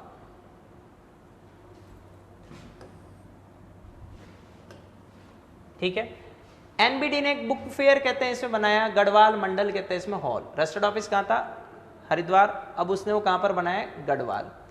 गढ़वाल हिमालय का कहते हैं एक अच्छा प्लेस कहते हैं इसमें। Mister Manoj felt that NBD conducts its AGM as a continuation of the book fair. Book fair will be a big hit as members could also enjoy the witness of the culture of Garhwal. मतलब देखो sense क्या है, NBD को अपनी AGM बुलानी थी। NBD कौन सी company है, सेक्शन 8 कंपनी। ठीक है। तो एनबीडी के मैनेजमेंट ने सोचा कि उसको गढ़वाल में बुला लेते हैं। रजिस्टर्ड ऑफिस कहाँ था, हरिद्वार में था। तो अब बोर्ड ऑफ डायरेक्टर्स ने भी क्या कि सर हम एजीएम को मसूरी बुला लेते हैं ड्यूरिंग द बुक फेयर। ये सब पास है। ठीक है। वन मेंबर ऑब्जेक्टेड कि सर रिटर्न परमिशन लेनी चाहिए हमारी। अब रूल क्या कहता है, देखो नॉर्मली कहते हैं इसमें जो अनलिस्टेड कंपनी होती है वो इंडिया में कहीं पर भी अपनी एजीएम बुला सकती है by securing consent of 100% members. लेकिन ये तो कौन सी कंपनी है, सेक्शन 8 कंपनी। सेक्शन 8 कंपनी का जो बीओडी चाहेगा, date time place of AGM वही होगा। बीओडी ने कहा मसूरी, मसूरी। फिर next, mister Bharatwal one of the members of NBD found it difficult to attend the AGM, hence he authorized his son-in-law Mr. Negi, a non-member, as his proxy. Who can become proxy of the company? Anyone, whether he is the member of company or not the member of company. तो ये proxy सही appoint हो गया। Mr. Negi is a foreign national and was in India due to certain family ceremonies. मतलब वो आपको बेवकूफ बनाने की कोशिश कर रहा है। सर एक फॉरेनर को प्रॉक्सी बना दिया, तेरा क्या गया। प्रॉक्सी कोई भी हो सकता है, even minor can be A proxy. तो प्रॉक्सी में समस्या नहीं है। अब लेते हैं क्वेश्चंस। एजीएम आप एनबीडी की मसूरी में बुला रहे हो, क्या सही है, सही है, क्योंकि बीओडी ने डिसीजन लिया और वो सेक्शन 8 कंपनी है। वॉयलेटेड गलत है। NBD is legally correct because the board of director is authorise in this regard and hence their decision shall prevail. सही है ये answer B. NBD can hold a meeting at a place outside the city in which registered office is situated only by passing SR. जरूरत ही नहीं है। और अगर वो कहते हैं इसमें सारे मेंबर्स की कंसेंट ले ले, ये भी नहीं। तो आंसर क्या हो गया इसका, B, B for Bombay. Next लेते हैं, if DPPL decide to register and change rather than subscribing for deposit insurance then such charge shall be registered. मतलब डीपीपीएल जो चार्ज क्रिएट करी उसका रजिस्ट्रेशन कब तक हो जाना चाहिए, विद इन 30 डेज। अब इसमें समस्या क्या आएगी, अपने को पुराना डेटा पर जाना पड़ेगा, और अगर अपन ये अलग से रफ में लिख रखा होता तो पेपर से रफ को मैच करते काम हो जाता। कोई बात नहीं, इसमें कोई बड़ा टाइम नहीं लगेगा। इसने डिपॉजिट कब लिया है, 1 सितंबर 2020। तो चार्ज कब तक हो जाना चाहिए, विद इन 30 डेज। वैसे तो आंसर 30 सितंबर भी बोल सकते हैं, पर ऐसे कई बार कहते हैं एक दिन आगे वाला भी लेती है। तो इसका आंसर क्या जाएगा, 1 अक्टूबर 2020। ठीक है। In furtherance to a court order regarding the appointment of Mr. Rawat as a receiver, Mr. Rawat को इसकी इंटीमेशन किसको देनी है, कंपनी नारोसी को। कब तक, विद इन 30 डेज। कोर्ट का ऑर्डर कब था, 10th को। तो 10 से हमें क्या लेना है, 30 डेज का कनेक्शन कहते हैं इसमें बनाना है। तो इसमें देखो आंसर आ जाएगा 9 दिसंबर 2020। तो देखो यहाँ एक दिन कम करके ले लिया, और अगर यहाँ पर आंसर 30 सितंबर 2020 होता तो उसको टिक करना, क्योंकि विद इन वर्ड यूज में आ रहा है। नेक्स्ट लेते हैं, regarding acceptance of public deposits DPPL limited needs to ensure the mode and value of the security. वो 100% वाला बता दिया। अब आपको बताना है either creating a charge against the assets of company including intangible assets. देखो सीधा सा लॉजिक है, जो चार्ज क्रिएट किया जा रहा है उसमें इनटेंजिबल एसेट्स को एक्सक्लूड किया जाता है, इंक्लूड नहीं। तो इंक्लूडिंग तो वैसे ही गलत है। Either creating a charge against the assets of company excluding intangible assets, यहाँ तक सही है। और सब्सक्राइबिंग डिपॉजिट इंश्योरेंस और both for an amount equal to the amount of deposits. मजबूरी है मेरी इसलिए आंसर बोल रहा हूँ, अब वो डिपॉजिट इंश्योरेंस का कॉन्सेप्ट खत्म हो गया। Either creating a charge against all assets of the company excluding intangible assets और सब्सक्राइबिंग डिपॉजिट इंश्योरेंस और both for an amount equal to the amount of deposits and interest दे रहा हूँ, ये ज़्यादा बेटर है क्योंकि देखो इसमें इंटरेस्ट भी आ गया। फिर either creating a charge against an assets at book value of the company excluding intangible assets और सब्सक्राइबिंग बहुत एन अमाउंट है। अच्छा इसमें इंक्लूडिंग था क्या कहीं? नहीं, एक्सक्लूडिंग है। फिर तो ये दोनों सेम नहीं हो गए क्या? नहीं, बुक वैल्यू गलत है, मार्केट वैल्यू होता है, तो मार्केट वैल्यू कहते हैं, इसमें सही आएगा आंसर ये सी। तो ये कौन सा था 10.4 का? सी दे रहा है ना। हाँ, मार्केट वैल्यू लेनी है, बुक वैल्यू नहीं। बुक वैल्यू तो कम होगी, मार्केट वैल्यू ज्यादा होती है। Evaluate the legality of the appointment of mister Negi as proxy, बताया था वैलिड है। Valid proxy can not. Mister Negi उसने किसकी डिमांड की? By selecting the correct option आपको बताना है। Mister Negi is a valid proxy even is not a member of the NBD and holding foreign nationality, सही बात है। Mister Negi can not call for a poll, he can only vote in a poll, गलत है। वो पोल की demand भी कर सकता है और पोल में वोट भी कर सकता है। Mister Negi can attend adjourn meeting only if he appointment as proxy is ratified by mister Bartwal, again sense ही नहीं है। Mister Negi must be provided with the minutes book for inspection, तो जो बंदा मीटिंग में प्रेजेंट होता है वो मिनट्स बुक का इंस्पेक्शन कर सकता है। तो देखो इसका आंसर आपका आ गया ए, वो अपन ने सही वाला ले लिया। ये तो होगी 10th। अब देखो एक बहुत बड़ी केस स्टडी हम करने वाले हैं, वो कौन सी वाली कहते हैं इसमें? 11, काफ़ी बड़ी केस स्टडी है, तो इसको थोड़ा सा केयरफुली समझना, इसमें डेटा ज़्यादा है। वैसे भी देखो ओवरऑल डेटा ज़्यादा ही है केस स्टडी में, छोटी तो बाद में आएंगी थोड़ी। नागार्जुन कंस्ट्रक्ट लिमिटेड NAL, इसको इनकॉर्पोरेट किया गया 1 to 17 को। इसका प्राइमरी ऑब्जेक्ट क्या था उससे सेंस नहीं है। NAL is a family owned unlisted public company, काम का डेटा है, लिमिटेड बाय शेयर्स। NAL का रजिस्टर्ड ऑफिस कहाँ है? हैदराबाद, तेलंगाना, और ऑफिसेज कहीं और, उससे कोई फर्क नहीं पड़ता है।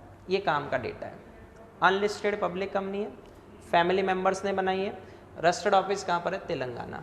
समूगा one of the total 7 members, public company में मिनिमम मेंबर्स कितने चाहिए? 7, इसमें कितने हैं? 7 ही है।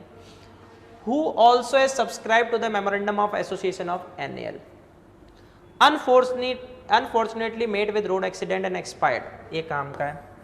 एक मेंबर मर गया। अब सेक्शन 3A क्या कहता है? अगर पब्लिक कंपनी के मेंबर 7 से कम हो जाते हैं तो विद इन 6 मंथ्स में वो रिडक्शन क्या हो जाना चाहिए? कंप्लीट। इसकी डेथ कब हुई? 31/3/2017। 6 मंथ्स ले तो 30 सितंबर 2017 तक ये रिडक्शन कंप्लीट हो जाना चाहिए। नहीं हुआ तो उसके बाद जितने भी ट्रांजेक्शन्स किए जाएंगे उसके लिए लायबिलिटी कहते हैं इसमें किसकी आएगी? उन मेंबर्स एंड कंपनी की जिसे उसकी नॉलेज थी, मतलब जिसे उस रिडक्शन की नॉलेज थी। तो यहां पर 7 में से एक गया, बचे कितने? 6। All the remaining members attended the funeral, business was usual there after, all the members कहते हैं usual practice were kept informed, सब ठीक है ठीक है ठीक है ठीक है ठीक है। अब आपने क्या किया? बाद में सुगना जो समूगा की वाइफ है उसको 2017 को कहते हैं इसमें मेंबर बना लिया। तो आपका रिडक्शन कंप्लीट कब हुआ? 2017 हुआ। कब था? 31/3/2017, मतलब रिडक्शन को 6 मंथ्स के बाद कंप्लीट किया गया है। चलो आगे बढ़ते हैं। मीनवाइल का मतलब डेथ के बाद और उसकी वाइफ के मेंबर बनने से पहले। NAFL ने अनसिक्योर्ड लोन लिया 15 करोड़ का, ठीक है, between the period of 15/10/2017 to 15/12/2017। Reduction complete कब हुआ? इस दिन को। तो ये जो 15 करोड़ का लोन है इसके लिए कौन लायबल होंगे? रिमेनिंग मेंबर्स जिन्हें उस रिडक्शन की नॉलेज थी और कंपनी। और ये लोन किससे लिया गया? एक डायरेक्टर मुद्दू कृष्णा से, जिसका उन फैमिली मेंबर से कनेक्शन था। फैमिली मेंबर नहीं है पर उनकी अच्छी जान पहचान थी। ये अनसिक्योर्ड लोन लिया गया eight the rate of 10% interest per annum, ठीक है, पेबल ऑन मंथली बेसिस, मतलब इंटरेस्ट तो पर एनम का है, पेमेंट मंथली बेसिस पे करनी है। मुद्दू कृष्णा डायरेक्टर था तो उसने सोचा अपनी कंपनी इसको क्यों परेशान करे, पर उसको पैसे की याद आई तो उसने डायरेक्टरशिप से क्या कर दिया? रिजाइंड एज डायरेक्टर और सीधा demanded immediate payment of the entire sum of 15 crore along with interest, ठीक है, विच फाइनली जिसे कंपनी ने पे करने में डिफॉल्ट की।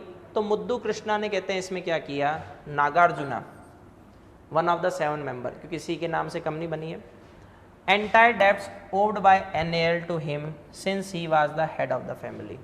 तो उसने केस फाइल कर दिया। हमें डिसाइड करना है कि नागार्जुना लायबल हो सकता है, नहीं होगा। भाई सीधा सा लॉजिक है, एक फैमिली मेंबर की डेथ हुई है तो क्या उसके हेड को पता नहीं चलेगा? तो पता है, तो उसे रिडक्शन की क्या थी? नॉलेज थी। मुद्दू Krishna is also the member of OPC, इसने एक OPC भी बनाई जिसका नाम क्या है? ये Muddu Krishna agro industries. OPC has been incorporated since last 1 year, कोई बात नहीं। OPC का टर्नओवर कहते हैं इसमें कितना था? पहले साल में तो 1 करोड़ था।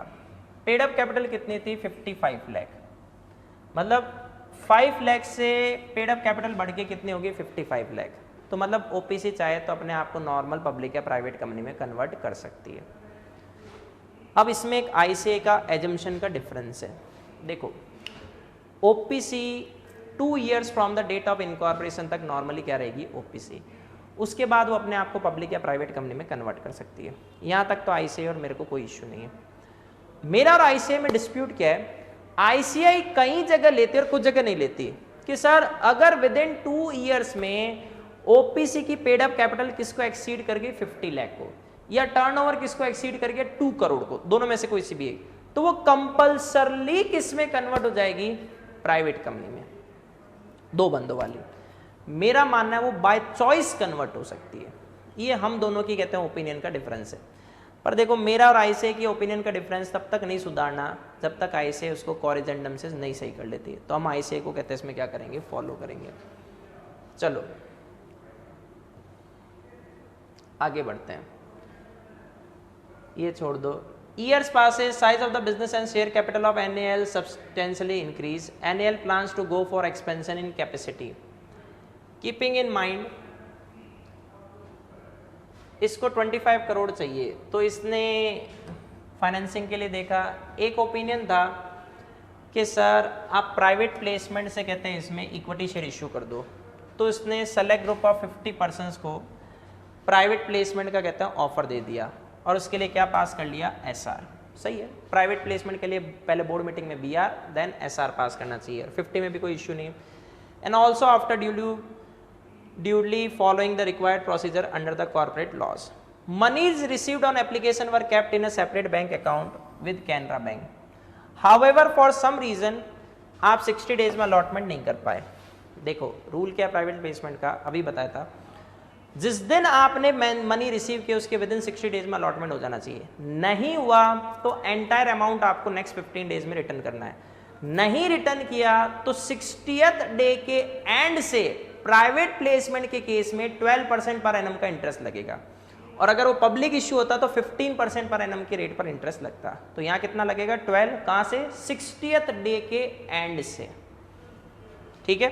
The private placement plan was cancelled.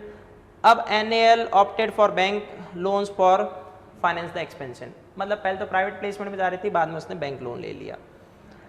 NAL is authorized by its AOA to accept the whole or any part of the amount remaining unpaid calls from any member। देखो सेक्शन 50 कॉल्स इन एडवांस है, वो क्या कहता है? अगर AOA में permission है तो आप कॉल्स इन एडवांस ले सकते हो। तो मिस्टर नरेश ने क्या किया? सारी कॉल्स इन एडवांस को एडवांस में दे दिया। NAL ने डिविडेंड डिक्लेयर किया। नरेश चाहता है कि सर उस डिविडेंड में जो मैंने कॉल्स इन एडवांस दी उसमें भी मुझे पार्टिसिपेशन मिले, उसमें तो कोई दिक्कत नहीं है। अब नरेश चाहता है कि वोटिंग राइट भी एक्स्ट्रा मिले जो मैंने कॉल्स इन एडवांस दिए, नहीं, जब तक कॉल्स इन एडवांस एडजस्ट नहीं होगी, एडजस्ट कब होगी, जब सबसे मंगवा लेंगे, तब तक आपको कोई एडिशनल वोटिंग राइट नहीं मिलता। ये भी सेक्शन 50 में लिखा हुआ है, डिविडेंड एडिशनली मिलेगा, वोटिंग राइट एडिशनली नहीं। Bhushan air conditioner private limited, इसका पेड़ नहीं भरा, अभी और क्वेश्चन दिए, इसमें 5 की जगह 7 क्वेश्चन हैं। Bhushan air conditioner private limited BAPL has been holding 5% equity in NAL since फरवरी 2018। मतलब BAPL के पास 2018 से ही 5% शेयर्स किसके हैं, NAL के। कोई बात नहीं। अब NAL ने क्या किया, फरवरी 20 में इस BAPL के 70% इक्विटी शेयर्स ले लिए। तो ये जो अपनी NAL है ये अब होल्डिंग कंपनी बन गई किसकी, इस Bhushan air conditioner private limited की। ठीक है, कब से बनी, फ्रॉम 2020। इसने शेयर्स कब से खरीद रखे थे, 2018। देखो सेक्शन 19 क्या कहता है, subsidiary company can not hold any shares in holding company. मतलब सब्सिडरी कंपनी होल्डिंग कंपनी के शेयर्स सब्सक्राइब नहीं कर सकती। तो सिमिलरली होल्डिंग कंपनी भी सब्सिडरी कंपनी को शेयर्स अलॉट नहीं कर सकती, पर उस रूल का एक एक्सेप्शन है, if shares were purchased before it became subsidiary. इस BAPL के पास शेयर्स कब से हैं, 2018, और ये सब्सिडरी कंपनी 2020, तो उसने तो पहले से ले रखे हैं। Nagarjuna wants to understand from Niranjan the implication of 5% holding of BAPL। Nagarjuna Niranjan से पूछ रहा है, सर ये इस 5% को कंटिन्यू कर सकती है नहीं, पूरा डेटा बता दिया। अब देखो समझो, जो मुद्दू कृष्णा है वो जो 15 करोड़ का अमाउंट अलॉन्ग विद इंटरेस्ट किससे मांग सकता है, कंपनी से और उसके 6 मेंबर से, सुगुना से नहीं। हालांकि सुगुना उन्होंने दिया भी नहीं है क्योंकि वो कहते हैं इसमें लोन लेने के बाद आई थी। तो अब देखो अपने को आंसर चेक करना है, कौन लायबल है, ओनली NAL, केवल कंपनी, क्योंकि उसकी सेपरेट लीगल एंटिटी है। अगर सेक्शन 3 ये नहीं होता तो आंसर ये बन जाता। Nagarjuna can also be should, क्योंकि देखो ये 6 मंथ्स के टाइम के बाद डेप्ट लिया गया था और रिडक्शन कंप्लीट हुआ नहीं था, तो उसके लिए वो मेंबर जिनको इसकी नॉलेज हो लायबल, तो आंसर है B. Only the board of directors फालतू। Nagarjuna can be severally sued not because of the provisions of companies act but because he is the head of the family, ये तो बिल्कुल ही गलत है, पर्सनल तो लेना ही नहीं। 11.2 the OPC has been incorporated 1 year ago, the turnover of the OPC during the last financial year is 1 crore, paid up capital 5 lakh से बढ़ के कितनी होगी, 55 लाख। करेक्ट स्टेटमेंट आपको बताना है, कब हुई, 15/1/2018 से। The OPC shall cease to be entitled to continue as a OPC with effect from 15/1/18। The OPC cannot be converted at all, ये तो गलत है, हो सकती है। The OPC can be converted into a private limited company और public limited company only after 2 years from the date of incorporation. Exception भी तो है, अगर 2 years से पहले पेड अप कैपिटल किसको एक्सीड कर गई 50 लाख या टर्नओवर किसको एक्सीड कर गया 2 करोड़, तो हो सकती है। The OPC can be converted into a private limited company only after achieving an annual turn off INR 2 crore, गलत है, आंसर ए है।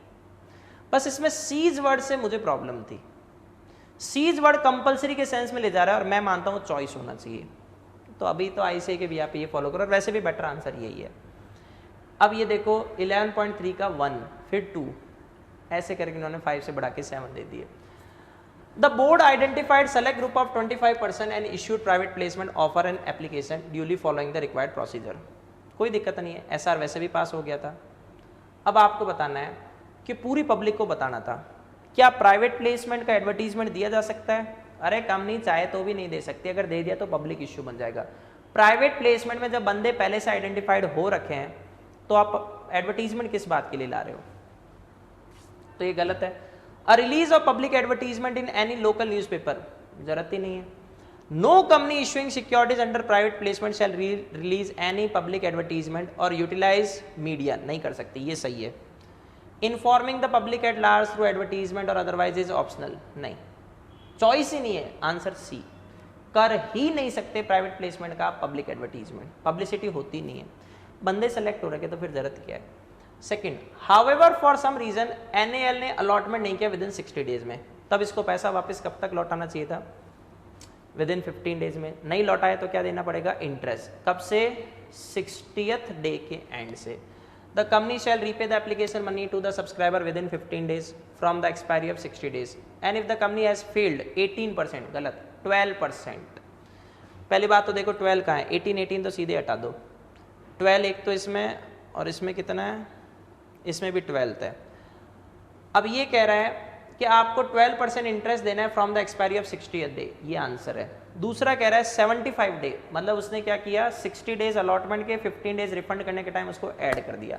आप रीड कर लेना, उसमें क्लियर कट लिखा हुआ है कि आपको सेक्शन 42 में कब तक रिफंड करना होगा, एंड ऑफ 60th डे से विद 12% पर एनम देना पड़ेगा अगर आपने डिले किया रिफंड में। 4 लेते हैं। Naresh one of the share holder deposit in advance the remaining amount. अब 2 question. Annual declare dividend during the year, क्या नरेश को एडिशनल डिविडेंड मिलेगा? यस। सेक्शन 51 कहता है डिविडेंड शेयर्स पे जितना पैसा दिया गया है उसके प्रपोर्शन में दिया जा सकता है। तो Naresh is entitle to proportionate dividend in respect of call money paid in advance if हटा दो, इफ बट नहीं है, इफ ऑथराइज ये भी नहीं है, इफ ऑथराइज बाय एओए ये है। सेक्शन 51 में भी एओए करके है, तो इसका answer D. Naresh additional voting right चाहता है, नहीं मिलेगा, सीधा। सेक्शन 50 में साफ शब्दों में लिखा हुआ है कि जब तक कि वो कॉल्स इन एडवांस एडजस्ट नहीं होगी, मतलब बाकियों से नहीं मंगवा लेते, तब तक आपको कोई एडिशनल राइट नहीं है। तो नरेश कैन हटा दो। There would be no voting right on that advance amount of Naresh in a general meeting till the amount is duly called for and adjusted. तो आंसर बी है। डिफिकल्ट नहीं है, देखो है तो ये टॉपिक सारे के सारे आसान। Bhushan air conditioner has been holding 5%, ये अभी अपन ने देखा था। क्या उसको 5% वापस कहते हैं, उसको ये क्या नाम था, एनएल को देने की ज़रूरत है? नहीं, वो कंटिन्यू कर सकता है। तो बीएपीएल शैल सरेंडर, गलत। शैल ट्रांसफर, गलत। बीएपीएल शैल इमीडिएटली ट्रांसफर, गलत। बीएपीएल मे कंटिन्यू टू होल्ड और reduce it's 5% equity holding in NL, तो उसको कंटिन्यू कर सकती है। तो आंसर डी। ये अपनी मोटी वाली केस स्टडी हो गई। अब एक लास्ट और कर लेते हैं, ठीक है। बाकी फिर अपन कब करेंगे, नेक्स्ट वाली क्लास में कर लेंगे। ध्यान रखना, मैंने एक केस स्टडी का तो डेटा ऐसे नोट डाउन कर दिया था, बाकी आप खुद नोट डाउन करके रखना। तो आपको शुरुआत में टाइम लगेगा, पर बार बार क्वेश्चन मैच करने में टाइम नहीं लगेगा। और अगर आप इस तरीके से हाईलाइट जैसे मैं कर रहा हूँ वैसे करके सॉल्व करना चाहते हो तो ये भी बढ़िया पैटर्न है। आप सीधा पेपर से क्रॉस मैच करते चलो, क्योंकि हाईलाइट सही जगह करनी है। It was time for Triveni kitchen and home gadgets limited TKHGL based eight Kozhikode, Kerala to redeem 30,000 redeemable preference shares of 100 each at a premium of 30 per share। अच्छा rule है। देखो सेक्शन 55 क्या कहता है, प्रेफरेंस शेयर्स का redemption कहाँ से होगा? आउट ऑफ प्रॉफिट कर सकते हो, by issue of proceeds of fresh issue of shares. तो आउट ऑफ प्रॉफिट्स या by issue of proceeds of fresh issue of shares. अगर आप out of proceeds of profit करना चाहते हो तो आपको एक equal amount to the nominal value of shares किस में ट्रांसफर करना होगा? CRR में, capital redemption reserve. If a company wants to redeem its preference shares out of the profits of the company, then this is the duty of company to transfer an equal amount to the nominal value of shares या to be redeem shares in CRR। तो इसके पास देखो shares कितने हैं? 30,000। इसकी face value कितनी है? 100। तो 30,000 को अगर आप मल्टीप्लाई करते हैं इसमें करोगे 100 से, तो अमाउंट कितना आ जाएगा? 30 लाख। 2 जीरो बढ़ा दो, तो इतना पैसा इसको CRR में डालना है। These preference shares were issued 5 years back in January 15 during the year 14-15 to finance the purchase of a. ये छोड़ो, ये तो फालतू की चीज़ है। आगे बढ़ते हैं। Triveni is an establish name in the world of kitchen, ये भी फालतू की लाइन है। It was carried by Shipra Das, the financial control of company, that the profits of the company were sufficient to meet the resultant liability। मतलब ये preference shares का redemption किससे करिए? आउट ऑफ प्रॉफिट, वो मैंने आपको अभी बता दिया। Of the preference shares at a premium, और प्रीमियम भी किससे देना चाहती है? प्रॉफिट से। दे सकते हो, कोई दिक्कत नहीं है। अगर आपके ऊपर वो AS अंडर सेक्शन 133 एप्लीकेबल होते तो फिर आपके पास sources for payment of premium एक होता है out of premium, sorry out of profit. और अगर वो AS अंडर सेक्शन 133 एप्लीकेबल नहीं होते, then there are two sources for payment of premium for redemption of preference shares, first out of profit, second securities premium account. Therefore the redemption was carried out of the profits which were otherwise available for declaration of dividend. कोई बात नहीं. After redemption of preference shares, a requisite amount transferred out of CRR. Upon account कर लिया 30 lakh. Next, it may be noted that the company was incorporated with an authorized capital. ये थोड़ा data काम का आ रहा है. Authorized capital कितनी है? 250 lakhs. इसमें 22 lakhs equity shares of 10 each, मतलब 250 लाख में 22,50,000 इक्विटी शेयर्स हैं. कोई बात नहीं. मल्टीप्लाई बाय 10, तो 1 0 बढ़ा दो, 1 2 3 4 5, ठीक है. 2,25 लाख के तो इक्विटी शेयर्स हो गए and 30,000 redeemable preference shares of 100 each. 30,000 preference shares multiply by 100. अब देखो बेवकूफ़, हम बुद्धि नहीं है, मैं काट रहा हूँ फिर भी किए जा रहे हैं. 100 each. The reserves of the Triveni consisted of general reserves, dividend equalization fund, workman, ये सब फालतू की बातें हैं. फाइनेंशियल ईयर 18-19 में कंपनी ने डिक्लेयर किया था dividend 4 per share at AGM on 7th September 19. Company ने कहते हैं इसमें 7 सितंबर 19 को 4 पर शेयर के क्या किया? डिविडेंड डिक्लेयर किया. 40,000 का डिविडेंड जो पेबल था 10,000 इक्विटी शेयर्स पे, वो अनक्लेम्ड रहा after the expiry of statutory period. Last class में डिविडेंड के बहुत सारे क्वेश्चन सॉल्व करवाए हैं. कितना टाइम होता है? डेट ऑफ डिक्लेरेशन से विद इन 30 डेज. डिक्लेयर कब हुआ? 7 सितंबर. सीधा सीधा लें तो 6 अक्टूबर होता है. हो सकता है ICA इसमें भी 7 सितंबर ले ले, वो ICA के ऊपर डिपेंड करता है. The company owned a plot of land in Kochi, a prominent urban area, which was purchase by it after the date of incorporation. कोई बात नहीं. प्रॉपर्टी रेट्स बढ़ रहे हैं. डायरेक्टर्स कहते हैं इसमें क्या चाहते हैं? जो फेयर मार्केट वैल्यू जो है वो 6 time the original price on a moderate estimate. The resulted valuation कितना है? 75 लाख. खैर अब क्वेश्चंस करते हैं. Question number 1.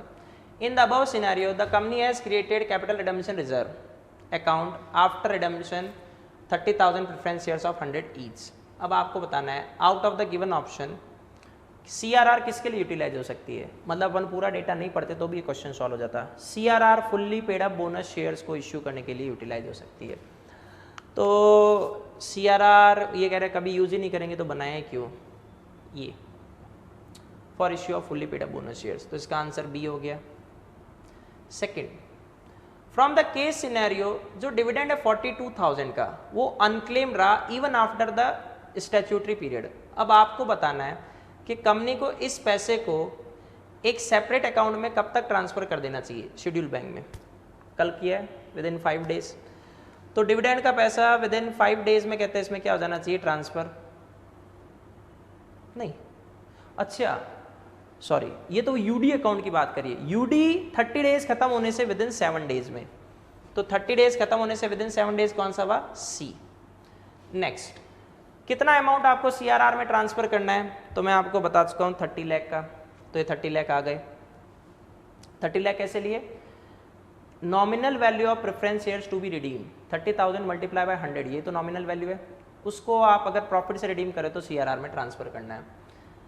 Directors of the company decided to revalue the plot at Kochi and the revaluation result 75 lakh. ठीक है, हमने अभी देखा था.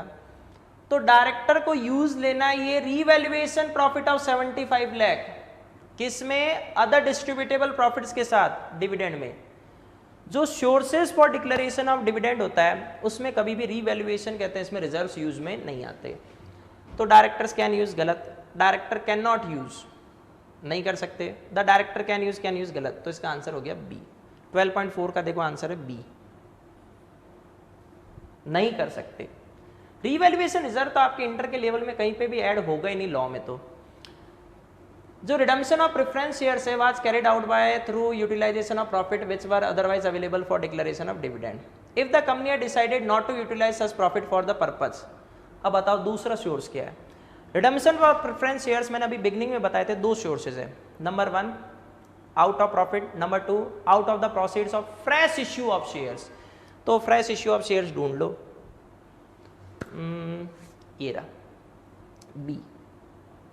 तो आज के लिए इतनी केस स्टडी बहुत है, बाकी अपन नेक्स्ट क्लास में कंटिन्यू करेंगे, ठीक है।